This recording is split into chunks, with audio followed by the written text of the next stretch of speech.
Sa sobrang paghihigpit ni Helen sa mga nagiging boyfriend ng kapatid niyang si Cleo, pagdating sa mister niyang si Dave ay hindi man lang niya ito nabantayan. Ano ang gagawin mo kung ang asawang pinagkakatiwalaan mo at ang kapatid na pinuprotektahan mo ay nagagawa kang traidorin? Na hindi mo lubos aakalain na ang aahas pa sa iyo ay mismong kadugo mo.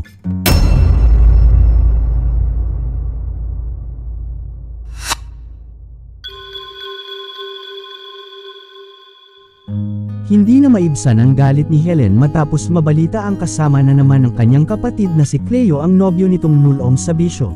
Para kay Helen, isang malaking pagkakamali ang relasyong ito. Agad niyang inutusan ang asawang si Dave na sunduin at iuwi ang kapatid, isang pagpapakita kung gaano kahigpit ang hawak ni Helen sa buhay ni Cleo. Habang pilit na pinapauwi ni Dave si Cleo, isang panganib naman ang hinarap ni Helen sa kanyang pinagtatrabahuhang butika. Sa isang iglap, naging biktima sila ng isang armadong pagnanakaw. Walang kalaban-laban si Helen at ang kanyang mga kasamahan, wala silang nagawa kundi ibigay ang lahat ng pinaghirapang kita para lamang maisalba ang kanilang mga buhay. Pagdating nina Dave at Cleo sa bahay, sinalubong sila ng matinding diskusyon. Punong-puno ng hinanakit si Cleo, pakiramdam niya ay isa siyang musmos na walang kalayaang magdesisyon dahil sa sobrang paghihigpit ng kanyang ate. Ngunit naputol ang kanilang pagtatalo nang dumating si Helen na tila wala sa sarili at nanghihina dahil sa trauma ng pagnanakaw. Dahil sa takot para sa kaligtasan ng asawa, muling nakiusap si Dave kay Helen na iwan na ang kanyang trabaho bilang pharmacist, ngunit matigas ang paninindigan ni Helen. Para sa kanya, ang butikang iyon ay hindi lamang basta trabaho, ito ay isang sagradong pamana mula sa kanilang mga ninuno na ipinagkatiwala sa kanya ng kanilang matandang dalagang tiyahin. Isang tungkuling hinding-hindi niya tatalikuran, anuman ang panganib. Sa loob ng kanilang malaking bahay, 4 lamang sila, ang mag-asawang Helen at Dave, ang nagre-rebelding si Cleo, at ang kanilang lolo na bagamat bulag ay saksi sa lahat ng tensyon. Ngunit sa likod ng mga pader na ito, hindi pagmamahal ang namamayani kundi ang bakal na kamay ni Helen. Maging sa hapagkainan, bawat kilos ni Cleo ay binabantayan, isang senaryong tila ginagawang preso ang sarili niyang kapatid sa loob ng sarili nilang tahanan. Hindi natatapos ang pagkontrol ni Helen sa loob ng bahay. Maging sa paaralan, naroon ang kanyang mga mata. Kapag hindi sumasagot si Cleo sa telepono, walang pakundangan niyang tatawagan ang mga kaklase nito. Para kay Cleo, ito ay hindi na pag-aalala kundi isang uri ng pagsakal sa kanyang kalayaan. Dahil laging kakampi ni Helen ang kanyang asawang si Dave, sa kanya ibinubuhos ni Cleo ang lahat ng kanyang galit at pagkadismaya. Sa isang diskusyon kung saan pinagtatanggol ni Dave ang higpit ni Helen, nauwi ang lahat sa isang hindi inaasahang tagpo. Biglang nagkatukaan sa hindi maipaliwanag na dahilan. Ang dalawa tuloy ay natameme at nakaramdam ng takot na baka may nakakita sa kanilang ginawa. Sa likod ng pagiging istrikto ni Helen, may isang malalim na sugat na pilit niyang ikinukubli. 5 taon na silang mag-asawa ni Dave ngunit hanggang ngayon, maila pa rin sa kanila ang magkaroon ng sariling anak. Alam ni Helen ang masakit na katotohanan, nasa kanya ang problema. Kaya naman tuwing makakakita siya ng mga buntis, lalo na ang mga may edad na, hindi niya maiwasang makaramdam ng matinding inggit at lungkot. Dahil sa kanyang kondisyon, unti-unting nilalamon si Helen ng pagdududa.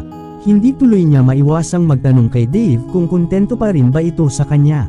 Natatakot siya na baka ang pag-ibig na nadama nito noong sila ay magkasintahan pa lamang, ay unti-unti nang naglalaho dahil sa kawalan ng bunga ng kanilang pagsasama.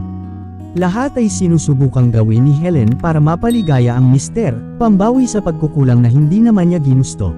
Ngunit tila mapaglaro ang tadhana, isang tawag kasi mula sa trabaho ni Dave ang umistorbo sa kanilang nagbabadyang genggengan na talaga naman.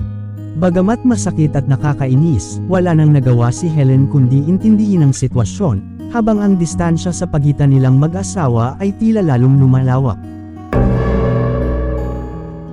Sa hindi inaasahang pagkakataon, muling nagkrus ang landas ni Helen at ng kanyang dating nobyo na si Lex. Pilit mang umiwas ni Helen, tila mapaglaro ang tadhana dahil sa kakulitan ni Lex. Maging ang kanyang tiyahin ay alam ang nakaraan nila, kaya naman hindi maiwasan ni Helen na dagsain ang mga alaala, mga masasayang sandali noong sila pa ang magkasama.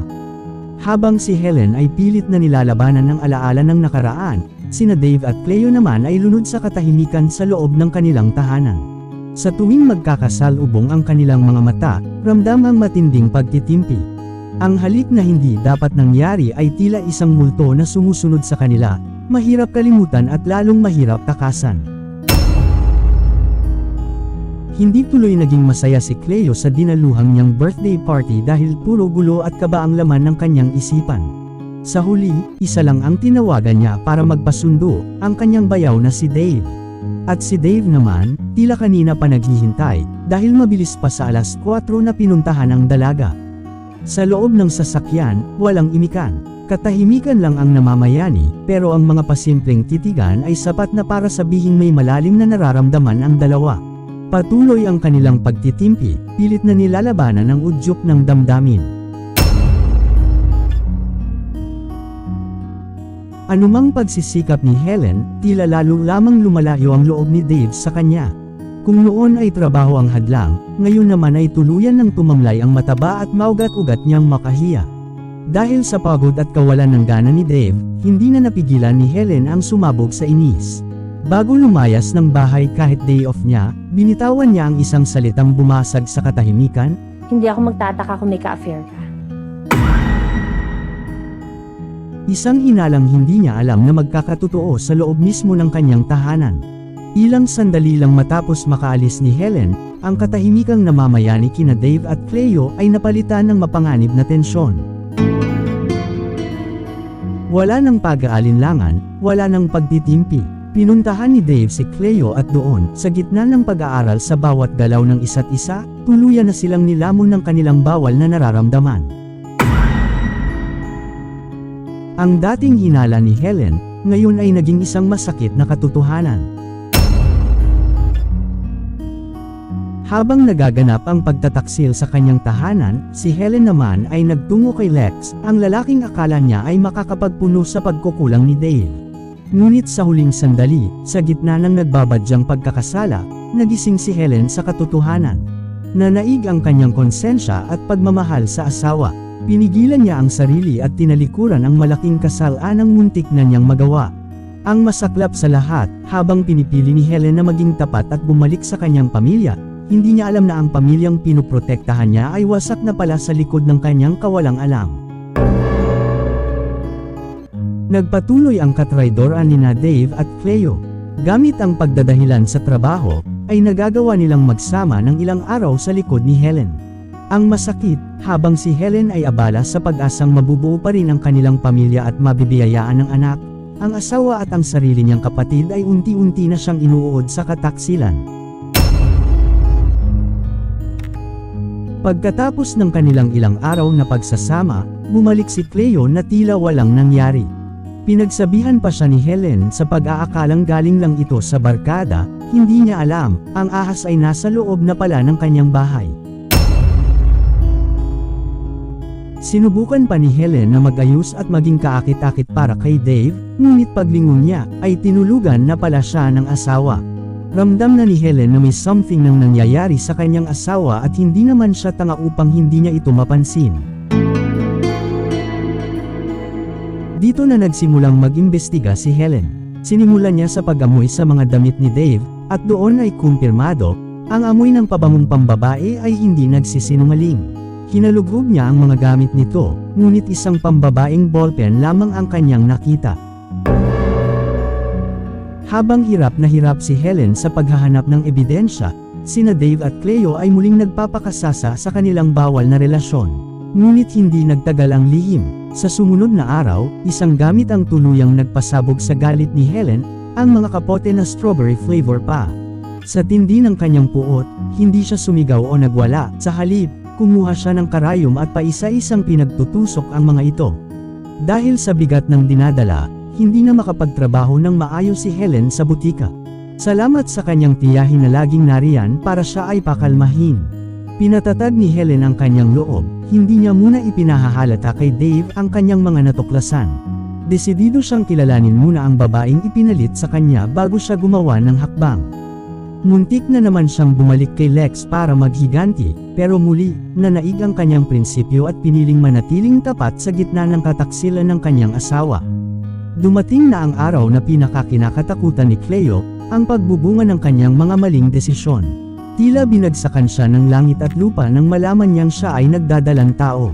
Sa gitna ng takot at kalituhan, hindi na niya alam kung paano haharapin ang mundong ginagalawan niya, lalo na ang kanyang ate. Habang naliligaw si Cleo sa sarili niyang gulo, hindi naman humihinto si Helen sa paghahanap ng katotohanan. Kinausap niya ang kaibigan ni Cleo, at dito siya nakakuha ng bagong impormasyon. Ayon sa kaibigan, tila may misteryosong boyfriend raw ang kanyang kapatid. Ayaw ipakilala kahit dati-rati naman ay ipinapakilala nito agad sa kanya. Sa itsura at ikan-ikilos na raw ngayon ni Cleo ay parang nagdadalang tao na raw ito, at dito na natigilan si Helen lalo na nang matuon sa kanyang mga mata ang tila pamilyar na ballpen na hawak-hawak ng kanyang kausap. Pagka-uwi sa bahay ay hindi na nag-atubili si Helen. Mabilis niyang hinalughog ang silid ni Cleo. Doon, sa ilalim ng mga gamit ng kanyang kapatid, bumulagas sa kanya ang sandamakmak na ballpen. Ang mga ballpen walang pinagkaiba sa nakita niya sa gamit ng kanyang asawa. Ang bawat ballpen na nakita niya sa kwarto ni Cleo ay parang sumaksak sa kanyang puso. Dito na nag-uumpisang magtagpi-tagpi ang lahat, ang panlalamig na ni Dave, ang madalas na pag-overtime sa trabaho, at ang amoy ng babae sa mga damit nito. Ang sarili niyang kapatid, ang babaeng ahas na sumira sa kanyang buhay. Sa hindi inaasahang pagkakataon, ang bulag na lolo ang unang nakatuklas sa lihim na pilit itinatago ni Cleo. Bagamat walang paningin, hindi nito may kakaila ang katotohanang nararamdaman ng kanyang puso. Nakakabiglang katanungan kung ilang buwan na raw ba ang kanyang dinadala, isang tanong na bumasag sa itinatago ni Cleo. Sa gitna ng pag-agos ng kanyang mga luha, tuluyan na siyang umamin sa katotohanan. Pero hindi alam ni Cleo na sa bawat salitang lumalabas sa kanyang bibig, may isang taong lihim palang nadudurog at nakikinig, at ito'y walang iba kundi si Helen. Habang si Helen ay nagpapakamatay na mabuntis, ang sarili niyang kapatid ay buntis na pala at ang ama ay walang iba kundi asawa pa niya. Kasunod ng announcement ni Dave patungkol sa pagkakapromote niya sa trabaho at ang 2 buwang trip sa Amerika, dito na din ibinunyag ni Helen ang tungkol sa pagdadalang tao ni Cleo. Sa gitna ng tensyon at pagkagulat ni Dave, nakuha pa ni Helen na maging mahinahon.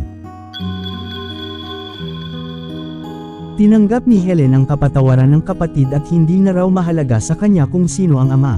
Ang mahalaga raw ay maisilang niya nang malusog ang bata. Hindi tuloy may aalis kay Cleo ang magtaka kung bakit ganoon na lamang ang pagpupursigi ni Helen na tulungan siya sa lahat ng bagay dahil sa kanyang pagdadalang tao. Hindi tuloy siya nakapagtimpi na paaminin ng kanyang ate kung bakit, dahil ba sa kanya, o dahil lang sa bata. Dito na tuluyang inilabas ni Helen ang kanyang matagal nang nalalaman.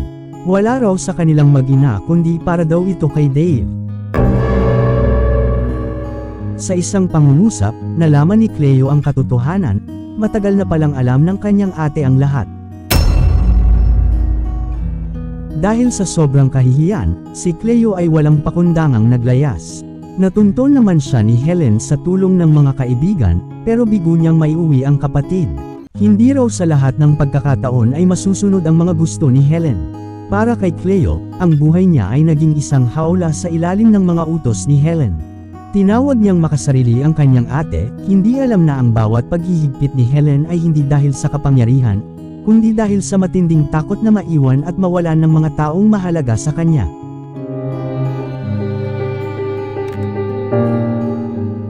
Sa huli, napagtanto ni Helen na hindi mo pwedeng ikulong ang pusong ayaw manatili.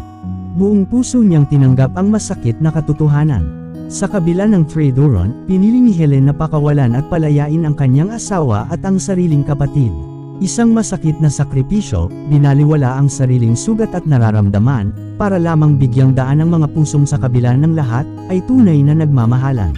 Minsan, ang tunay na pagmamahal ay hindi ang pagkapit ng mahigpit, kundi ang pagkatutong bumitaw, para sa ikakaligaya ng iba.